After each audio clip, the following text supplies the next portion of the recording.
Channel আয়ের একটা ভিডিওতে দেখলাম শপিং করতে আসা এক নারীকে রিপোর্টার জিজ্ঞেস করছেন ঈদ শপিং এর জন্য আপনার বাজেট কত। ভদ্রমহিলা বললেন ৫,০০০ টাকা। রিপোর্টার জিজ্ঞেস করলেন এই টাকা দিয়ে আপনার পুরো পরিবারের শপিং হবে। ভদ্রমহিলার উত্তর ছিল কি আর করার, যা বাজেট তার মধ্যেই তো শপিং করতে হবে।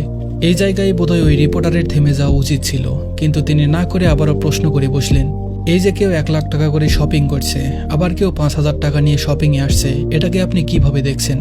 ভদ্রমহিলা আগে থেকেই বিব্রত হয়ে পড়েছিলেন। এবারের প্রশ্ন শুনে তার আর মনটাকে শক্ত রাখতে পারলেন না, মুহূর্তের মধ্যেই কেঁদে ফেললেন। ১ সেকেন্ডের মধ্যে নিশ্চয়ই কান্নায় ভেঙে পড়া সম্ভব নয়। বাজেট নিয়ে প্রশ্ন করার সময় থেকেই তিনি ভেতরে ভেতরে কান্নায় ফেটে পড়ছিলেন। কোন জায়গায় থামতে হবে এই বোর্ডটা আমাদের কোনো কালেই খুব একটা ছিল না, আজও হয়নি। একসময় মনে হতো আর ৫ বছর পর চেঞ্জ আসবে, আর ১০ বছর পর হয়তো বদলে যাবে। দেখতে দেখতে ২০২৫ সাল চলে আসলো, তবুও কিছু বদলালো না। তবে কিছু বদলাক আর না বদলাক, অন্তত শপিং মলে অন ক্যামেরায় জনে জনে মাইক্রোফোন ধরে শপিং এর বাজেট জানতে চাওয়ার এই কুৎসিত কালচারটা বন্ধ হওয়া উচিত। কোথায় গিয়ে থামতে হবে এটা আমাদের বোঝা দরকার। ধন্যবাদ সবাইকে।